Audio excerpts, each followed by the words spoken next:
अस्सलाम वालेकुम। तो आज की जो वीडियो है उसमें भी हमारा जो टॉपिक कंटिन्यू रहेगा वो हमारा है कार्बोहाइड्रेट्स। लास्ट वीडियो में जो है वो हम लोगों ने कार्बोहाइड्रेट्स क्लासिफिकेशन तक हम लोगों ने किया था। एक हम लोगों ने जनरल बात की थी कि क्लासिफिकेशंस किस तरीके से क्लासिफाई हुआ हुआ होता है हमारा कार्बोहाइड्रेट। कार्बोहाइड्रेट की अगर हम बात करें तो हमारे पास 4 चीज़ों में क्लासिफाई हुआ हुआ है। इसके जो 4 मेन यूनिट्स हैं वो हमारे पास है मोनोसैकेराइड, डाइसैकेराइड, ओलिगोसैकेराइड और पॉलीसैकेराइड। अच्छा, मोनोसैकेराइड जो है वो इसका सबसे छोटा मोनोमर है, यानी कि सबसे छोटा सिंगल यूनिट है हमारे पास, ठीक है। बाकी जो है वो हमारे पास इसके पॉलीमर्स है, यानी कि 2 से ज़्यादा कोई मॉलिक्यूल्स मिल जाए। अच्छा, मोनोसैकेराइड जो है उसका हमें मतलब जो है इसके नाम से भी पता चल रहा है, मोनो यानी कि 1 और सैकेराइड यानी कि शुगर यूनिट। 1 शुगर यूनिट इसमें होगा तो ये हमारे पास मोनोसैकेराइड होगा। डाइसैकेराइड है तो इसमें 2 शुगर यूनिट होंगे और ओलिगोसैकेराइड है तो हमारे पास 3 टू 10 शुगर यूनिट्स होंगे और पॉलीसैकेराइड में मोर देन 10 शुगर यूनिट्स होंगे, ठीक है। अच्छा, सिंगल शुगर यूनिट में जो है वो हमारे पास ग्लूकोज और फ्रक्टोज इसकी मेन एग्जांपल्स आ जाते हैं। इसकी और भी बहुत सी एग्जांपल्स है जो कि हम लोग आगे देखेंगे किस तरीके से क्लासिफाई होती है ये एग्जांपल्स, इसके बारे में भी बात करेंगे हम लोग। इसके अलावा जो 2 शुगर यूनिट है हमारे पास डाइसैकेराइड है, उसमें हमारे पास सुक्रोज और लैक्टोज मेन एग्जांपल आ जाते हैं। उसके अलावा हमारे पास ओलिगोसैकेराइड में जो है वो हमारे पास माल्टोजाइओस आ जाता है मेन एग्जांपल में। और पॉलीसैकेराइड जो है वो हमारे पास जो है वो 2 में डिवाइडेड है। अच्छा, हमारे पास जो पॉलीसैकेराइड है वो हमारे पास होमोपॉलीसैकेराइड और हेटेरोपॉलीसैकेराइड में हमारे पास डिवाइडेड है, ठीक है। अच्छा, होमोपॉलीसैकेराइड हमारे पास क्या होते हैं? होमोपॉलीसैकेराइड यानी कि होमो यानी कि सेम, सेम मॉलिक्यूल्स इसमें हो गए। अगर एक मॉलिक्यूल है हमारे पास, एक तो हमारे पास इसकी जितनी भी चेन्स लगी हुई होगी वो हमारे पास सारी जो है वो इसकी सेम चेन्स होगी, ठीक है, होमो होगा यानी।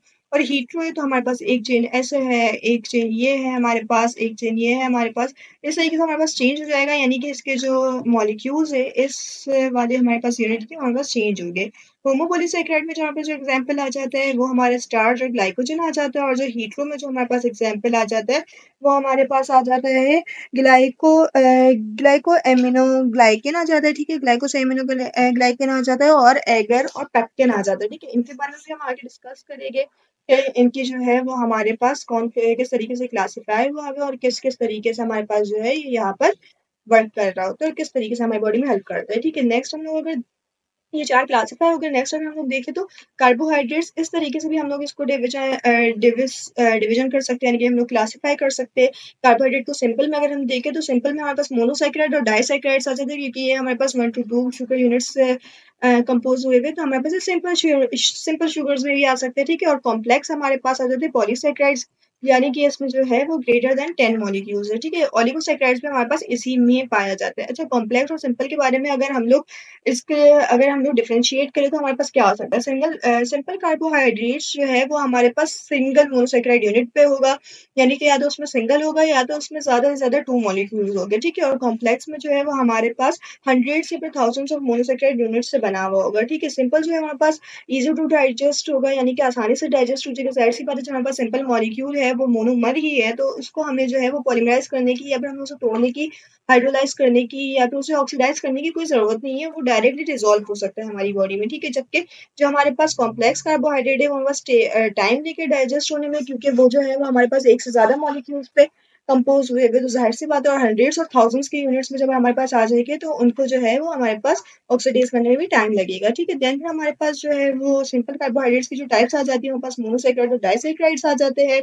इसके अलावा हमारे पास जो कॉम्प्लेक्स कार्बोहाइड्रेट है हमारे पास पॉलीसैकेराइड्स आ जाते हैं, जैसे कि हमारा स्टार्च। स्टार्च के बारे में डाइजेशन के उसमें आपने चैप्टर में आपने देखा होगा, लास्ट मैंने वीडियो में डाला था कि स्टार्च की जो डाइजेशन है वो हमारे पास माउथ से ही स्टार्ट हो जाती है। वो इसी वजह से हो जाती है क्योंकि वो एक कॉम्प्लेक्स कार्बोहाइड्रेट है जिसको हमें डाइजेस्ट करने में भी टाइम लगता है, ठीक है। उसके अलावा सिंपल कार्बोहाइड्रेट जो है वो स्वीटेंड हो गए, यानी कि वो मीठे हो गए। इसके अलावा कॉम्प्लेक्स जो है वो हमारे पास लेस लेस स्वीट हो गए कार्बोहाइड्रेट, सिंपल कार्बोहाइड्रेट से, ठीक है। जो हमारे पास जो सिंपल कार्बोहाइड्रेट्स है वो हमारे पास क्विकली रेज़ कर देंगे ब्लड ग्लूकोज़ लेवल्स को, यानी कि ये जो है वो हमारे पास एक एनर्जी सोर्स है, यानी कि एक जो है हमारे पास क्विक एनर्जी सोर्स है कि अगर हमारी एनर्जी बहुत ज़्यादा लो है, अगर अगर क्विकली अगर ग्लूकोज़ लेवल्स अगर अपने बढ़ाने हैं, मतलब कि हमें अगर कोई एनर्जी की अगर बहुत ज़्यादा नीड है तो हम लोग तकरीबन ये यूज़ किए जाते हैं। लाइक जब हम लोग एग्ज़ाम्स के लिए जाते हैं या फिर हम लोग कुछ पढ़ रहे होते हैं, तब हम लोग ज़्यादातर हम लोग ये प्रेफ़र करते हैं कि हम लोग डार्क चॉकलेट अपने साथ रखें। तो साइंटिफिक स्टडी भी आई है, तो डार्क चॉकलेट इसीलिए रखने का कहा जाता है ताकि हमारा जो है वो ग्लूकोज़ लेवल्स जो है वो रेज़ करते हैं। जब वो रेज़ करते हैं तो हमारी energy on the top notch होती है, और जिस वज़ह से हमारे लिए कोई भी एजुकेशन को कोई भी जो पीस ऑफ इन्फॉर्मेशन है उसको रिटेन करना ईज़ी हो जाता है, ठीक है? उसके अलावा जो हमारे पास जो ग्लूकोज़ जो कॉम्प्लेक्स कार्बोहाइड्रेट है हमारे पास स्लो रेज़ करते हैं कार्बोहाइड्रेट्स के ग्लूकोज़ लेवल्स को, ठीक है? ये हमारे पास तब भी काम होता है जब हम लोग फास्टिंग में होते हैं, तो हमारे पास जो है ये स्टोर हो जाते हैं ऐसे ग्लाइकोजन फॉर्म में हमारे पास ये स्टोर हो जाते हैं, जिस वजह से जो है जब हम लोग फास्टिंग में होते हैं तो हमें ये एनर्जी प्रोवाइड कर रहे होते हैं, ठीक है? देन फिर हम लोग अगर बात करें तो सिंपल कार्बोहाइड्रेट्स में कौन-कौन सी आ जाती है, कौन-कौन सी चीज़ें आ जाती है, व्हाइट ब्रेड आ जाता है, पास्ता आ जाता है, fruit, milk, candy, fruit juice, syrup आ जाते हैं और शुगर स्वीटेंड बेवरेजेस आ जाती है, ठीक है? यानी कि जो आर्टिफिशियल जो शुगर्स हैं वो भी हमारे सिंपल कार्बोहाइड्रेट्स में ज़्यादातर आ जाते हैं। उसके अलावा जो है वो कॉम्प्लेक्स कार्बोहाइड्रेट है तो हमारे पास ये होल ग्रेन प्रोडक्ट्स हमारे आ जाते हैं, हमारी स्टार्ची वेजिटेबल्स आ जाती है। अच्छा स्टार्च क्या होता है? स्टार्च आप लोगों ने देखा होगा कि हम लोग पोटैटो जब हम लोग पील करते हैं, फ्रेंच फ्राइज़ के लिए लाइक हम लोग करते हैं, तो हम लोग उसको पानी में जब हम लोग डालते हैं तो उसके ऊपर जो है एक व्हाइट लेयर बन जाती है, वो नॉन डिसॉल्वेबल होता है, ठीक है? वो डिसॉल्व नहीं होता हमारे पास एक तो वाटर में, वो हमारे पास जो है इसका स्टार्च होता है हमारे जो पोटैटो में जो हमारे पास है वो बहुत ज़्यादा स्टार्च पाया जाता है। इसके अलावा हमारे लेग्यूम्स, बीन्स लाइक हम लोग ने दालें भी भिगोते हैं, अगर हम लोग घर में अगर भिगो रहे हैं हम लोग किसी दालों को अगर हम लोग पानी में डाल रहे हैं, तब भी उसपे भी जो है वो व्हाइट लेयर बन जाती है, ठीक है? और उसके अलावा जो है वो नॉन स्टार्ची वेजिटेबल्स भी आ जाती है हमारे पास ग्रीन लीव्स वगैरह, वो भी हमारे पास कॉम्प्लेक्स कार्बोहाइड्रेट्स की एग्जांपल्स है, ठीक है? अच्छा अगर हम लोग इसकी क्लासिफिकेशन करें कार्बन यूनिट के उस पर तो हमारे पास जो है वो मोनोसैकेराइड सबसे पहले आ जाता है। अगर मोनोसैकेराइड्स की अगर हम लोग कार्बन एटम्स के ऊपर करें तो हमारे पास जो है वो ट्रायोस, टेट्रोस, पेंटोस, हेक्सोस आ जाते हैं। अच्छा ट्रायोस क्या 3 शुगर यूनिट्स हो गए हमारे पास, तो हमारे पास ट्रायोस कहलाएगा जिसका हमारे पास स्ट्रक्चर फॉर्मूला होता है C3H6O3 क्योंकि हाइड्रेट्स ऑफ कार्बन पे भी हमारे पास पूरा उतर रहा होता है, ठीक है? उसके हमारे पास टेट्रोस जो है वो C4H8O4 बन जाता है, पेंटोस जो है वो C5H10O5 बन जाता है और हेक्सोस जो है वो हमारे पास C6H32O6 हमारे पास फॉर्म करता है, ठीक है? H12O6 हमारे पास फॉर्म कर रहा होता है। अच्छा ट्रायोस जो है वो हमारे पास ये भी हमारे पास 2 तरीके के और से हमारे पास कैटेगराइज़ हो जाता है, कौन-कौन से? एल्डोसिस और कीटोसिस यानी कि इसमें अगर एल्डिहाइड ग्रुप है तो ये एल्डोसिस कहलाएगा, अगर कीटोन ग्रुप है तो हमारे पास कीटोसिस कहलाएगा, ठीक है? एल्डोसिस में जो है वो हमारे पास ट्रायोस में ग्लाइसर एल्डिहाइड्स आ जाते हैं, कीटोस में जो है हमारे पास वो डिहाइड्रॉक्सी एसीटोन आ जाता है, ठीक है? टेट्रोस में जो है हमारे पास एल्डोज़ में एरिथ्रोस आ जाता है, थिरायोस आ जाता है, कीटोसिस में जो है हमारे पास इरिथ्रोलोस हो जाता है, ठीक है? पेंटोस में जो है वो हमारे पास ज़ाइलोज़ हो जाता है, राइबोज़ हो जाता है, अरेबिनोज़ हो जाता है। अच्छा राइबोज़ हमारे पास डीऑक्सीराइबोज़ शुगर भी जो होती है हमारे पास हमारे डीएनए में, ठीक है? उसके अलावा हमारे पास जो है कीटोन में हम कीटोज़ ग्रुप में हमारे पास राइबोल्यूज़ आ जाता है, राइबोलोज़ आ जाता है, हेक्सोसिस में जो है वो हमारे पास एल्डोसिस में हमारे पास ग्लूकोज़ आ जाता है, गैलेक्टोज़ आ जाता है, मैनोज़ आ जाता है और उसके अलावा हमारे पास कीटोन ग्रुप में हमारे पास फ्रक्टोज़ आ जाता है। अच्छा ग्लूकोज़ माल्टोज़, ग्लूकोज़, सक्रोज़ और फ्रक्टोज़ में जो है वो एक फ्रक्टोज़ ही ऐसी शुगर है जो कि कीटोज़ कीटोन ग्रुप में हमारे पास आ रही होती है, ठीक है? ये हमारे पास जो है एक एक्सेप्शन भी है यहाँ पर और ईज़ी भी हमारे लिए याद करना। अच्छा अगर हम इसकी क्लासेस देखिए फंक्शनल ग्रुप के बेस पर क्लासेस देखें अगर हम, तो हमारे पास सबसे पहले जो आ जाता है हमारे पास ग्लाइकोस आ जाता है। अच्छा ग्लाइकोस मतलब ये जो है हमारे पास एल्डिहाइड और कीटोन दोनों ग्रुप्स होते हैं, ठीक है? इसकी एग्ज़ाम्पल क्या होगी? कोई भी मोनोसैकेराइड लाइक हमारे पास ट्रायोस आ गया, राइबोस आ गया, पेंटोस आ गया, हेक्सोस आ गया, ये हमारे पास एल्डिहाइड और कीटोन दोनों ग्रुप्स में होते हैं लाइक हम लोगों ने प्रीवियस स्लाइड में भी देखा, ठीक है? और हमारे पास एल्डोस आ जाते हैं, एल्डोस क्या है? ये हमारे पास एल्डिहाइडिक ग्रुप है यानी कि इसमें जो है हमारे पास एल्डिहाइड लगा हुआ होगा, ये हमारे पास डी ग्लूकोस होता है। अच्छा ये डी क्या होता है इसके बारे में हम आगे जाकर डिस्कस करेंगे जब इसके हम लोग प्राइमरी से कैरेक्टरिस्टिक्स देखेंगे तो हम आपको बताएँगे, ठीक है? इसके अलावा कीटोस है, तो यहाँ पर हमारे पास कीटोन ग्रुप होगा, ग्लाइसिटोल है, एल्डिटोल है तो हमारे पास अल्कोहल होगा, ग्लाइकोनिक और एल्डोनिक एसिड है तो हमारे पास कार्बोक्सिलिक एसिड होगा, ग्लाइकेरिक या एल्डेरिक एसिड है तो हमारे पास डाई कार्बोक्सिलिक एसिड होगा, अगर यूरानिक एसिड है तो हमारे पास कार्बोक्सिलिक एसिड या फिर एल्डिहाइड ग्रुप हमारे पास इस पे लगा हुआ होगा, ठीक है? Functional group. देन फिर हम लोग नेक्स्ट जाते हैं हम लोग मोनोसैकेराइड्स पे बात करते हैं, तो मोनोसैकेराइड्स जो है वो हमारे पास वो कार्बोहाइड्रेट्स है जो कि फर्दर हाइड्रोलाइज़ नहीं हो सकते सिंपल कार्बोहाइड्रेट्स में क्योंकि ये खुद एक सिंगल मॉलिक्यूल है, ठीक है? इसलिए जो है ये एक सिम्पलेस्ट फॉर्म कहलाते हैं हमारे पास कार्बोहाइड्रेट के। इसकी फैमिली एग्जांपल्स क्या है हमारे पास ग्लूकोज़, फ्रक्टोज़, राइबोज़, गैलेक्टोज़ हम लोगों ने लास्ट भी हम लोगों ने देखी थी कि एग्जांपल्स। अगर हम लोग बात करें डी ग्लूकोज़ क्या होता है? ठीक है? डी ग्लूकोज़ हमारे पास होता है, ये हमारे पास जो है वो चीफ फिजियोलॉजिकल शुगर है जो कि नॉर्मल ब्लड में भी पाई जाती है। अच्छा डी जो है वो हमारे पास जो है ये हमारे पास ऑप्टिकल इसका कैरेक्टरिस्टिक है। ऑप्टिकल कैरेक्टरिस्टिक क्या होता है? ऑप्टिकल कैरेक्टरिस्टिक जो है ना वो हमारे पास 2 टाइप के होते हैं। एक हमारे पास होता है डी और एक हमारे पास होता है एल, ठीक है? अच्छा डी जो है वो हमारे ये इसका हमारे पास जो है ना एक फिनोमेना है ऑप्टिकल का कि उसमें से जो है ना लाइट बीम ऑफ लाइट हमारे पास ऑप्टिकल हमारे पास पास आउट की करवाई जाती है। वो जिस साइड पे मूव कर जाए वो उसको वो नाम दे दिया जाता है, ठीक है? उस शुगर को वो नाम दे दिया जाता है। अब अगर वो राइट पे जा रही है तो हमारे पास डी ग्लूकोज़ कहलाएगी और अगर वो लेफ्ट पे जा रही है तो हमारे पास वो एल शुगर कहलाएगी। अब जो डी है उसके जो हमारे पास फुल फॉर्म है वो हमारे पास डेक्स्ट्रो रोटेटरी और जो एल है वो हमारे पास लीवो रोटेटरी कहलाता है, ठीक है? ये हमारे पास जो है ये हमारे पास 2 टाइप है हमारे पास हमारी शुगर्स की जिसके बारे में हम आगे भी अभी डिस्कस करेंगे।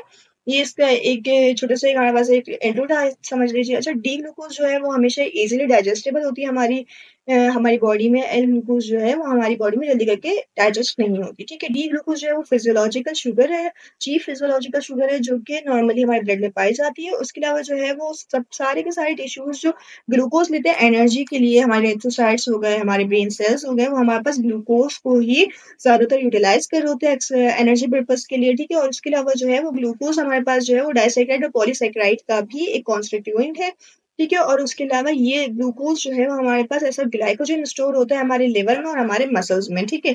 ये इसकी जो है वो स्टोरेज फॉर्म है जो कि हमारी बॉडी में बहुत ज़्यादा एक इम्पोर्टेंस रखती है। उसके अलावा जो है इसके अलावा जो है वो हमारे पास ये प्लांट्स और एनिमल्स दोनों में पाई जाती है। प्लांट्स में हमारे पास एज़ अ स्टार्च फॉर्म पाई जाती है, एनिमल्स में हमारे पास एज़ ग्लाइकोजन पाया जाता है। इसके अलावा जो है ये हमारे पास मिल्क शुगर का भी कॉन्स्टिट्यूएंट है, लैक्टोज़ क्योंकि जो है ये अगर कम हो तो उसकी वज़ह से जो है वो हमारे पास लैक्टोज़ इंटॉलरेंस भी हो सकती है और उसके अलावा जो है हमारे पास टिश्यूज़ का जो कॉन्स्टिट्यूएंट है ग्लाइकोलिपिड और ग्लाइकोप्रोटीन्स इसमें भी हमारे पास ये पाई जाती है गैलेक्टोज़, टी गैलेक्टोज़, ठीक है? ये जो है हमारे पास एपिमर है ग्लूकोज़ का जो कि ओरिएंटेशन पे सबसे डिफरेंशिएट करती है वो कैसे कि एच और ओएच जो है वो कार्बन नंबर 4 पे डिफरेंशिएट कर रहे होते हैं एपिमर। अच्छा एपिमर क्या होता है इसके बारे में भी हम आगे जाके डिस्कस करेंगे, आगे इसके बारे में भी पूरा डिस्कस करेंगे हम और उसके अलावा जो है ये लेस स्वीट होती है ग्लूकोज़ से और लेस सॉल्युबल होती है हमारे पास वाटर में, ठीक है? इसके बाद हम बात करते हैं फ्रक्टोज़ की, तो फ्रक्टोज़ जो है वो हमारे पास कीटो हेक्सोज़ शुगर यानी कि कीटोन ग्रुप का है और हेक्सोज़ यानी कि 6 कार्बन एटम्स है इसमें कॉमनली कॉल्ड जो है वो हमारे पास कॉमनली जो है हमारे पास फ्रूट शुगर कहलाते हैं और occurs free in fruits. Fruits में बेहिसाब तादाद में हमारे पास जो है ये पाया जाता है, ठीक है? ये बहुत ज़्यादा स्वीट शुगर होती है, हमारे पास सक्रोज़ से भी ज़्यादा शुगरी होती है, स्वीटर होती है और उसके अलावा जो है ग्लूकोज़ से भी ज़्यादा रिएक्टिव होती है, ठीक है? लेकिन ये सिर्फ़ और सिर्फ़ जो है वो सक्रोज़ के कॉन्स्टिट्यूएंट सिर्फ़ और सिर्फ़ जो है वो हमारे पास फ्रूट्स में पाई जाती है ज़्यादातर नेचुरली तौर पर, बाकी जो है वो हमारे पास आर्टिफ़िशियली भी हमारे पास ये होती है फॉर्म। इसके अलावा जो है वो हमारे पास कॉन्स्टिट्यूएंट है ये सक्रोज़ का और जो है पॉलीसैकेराइड इन्यूरिन एक कंटेंट है उसका भी हमारे पास एक कॉन्स्टिट्यूएंट है। और ये जो है हमारे पास लीवो रोटेटरी है इसलिए जो है ये लेवुलोज़ भी कहलाई जाती है। इस फ्रक्टोज़ का दूसरा नेम जो है वो हमारे पास लेवुलोज़ है और ये एल फ्रक्टोज़ है। ठीक है? ये हमारे पास जो है वो एल फ्रक्टोज़ है, ये हमारे पास डी फ्रक्टोज़ नहीं है। यहाँ पर ये गलती है, यहाँ पे हमारे पास जो है वो एल फ्रक्टोज़ है, डी फ्रक्टोज़ नहीं है, ठीक है? देन फिर हम लोग आगे जाकर जब हम लोग देखते हैं इसकी कुछ कैरेक्टरिस्टिक्स कि हमारे पास किस तरीके से है और क्या है, हम लोगों ने पीछे बात करी कि एपीमर्स। एपीमर्स क्या होते हैं? अच्छा एपीमर्स में जो है ना वो सिर्फ़ और सिर्फ़ हमारे पास एक कार्बन पे जो है ना वो डिफरेंशिएट कर रहा होता है, वो कौन-सा कार्बन होता है? कार्बन नंबर 4 पे हमारे पास जो है वो इसकी जो हमारे पास पोज़ीशन है ओएच की हाइड्रोक्सिल ग्रुप की वो हमारे पास डिफरेंशिएट कर रही होती है, हमारे पास एपीमर कहलाते हैं, ठीक है? Only one chiral centre with different configuration. अच्छा कायरल क्या होता है? कायरल यानी कि किसी भी एक कार्बन के दरमियान किसी भी एक कार्बन के पास जो है वो 4 डिफरेंट बॉन्ड्स लगे हुए तो उसको हम लोग कायरल कह रहे होते हैं, ठीक है? अच्छा अब एक ही कायरल यानी कि डिफरेंट कॉन्फ़िगरेशन होगी लेकिन ये एक इसका रूल है कि कार्बन नंबर 4 पे ही सिर्फ़ और सिर्फ़ डिफरेंशिएशन होगी और कहीं नहीं होगी तभी ये एपिमर्स कहलाएगी। एक-दूसरे के डी ग्लूकोज़ और डी गैलेक्टोज़ जो है वो एपिमर्स है कार्बन नंबर 4 पे देखिए ये ओएच जो है यहाँ पर हमारे पास लेफ्ट पर है और ग्लूकोज़ में जो है हमारे पास राइट पर लगा हुआ है, ठीक है? तो ये हमारे पास जो है एक-दूसरे के एपिमर है।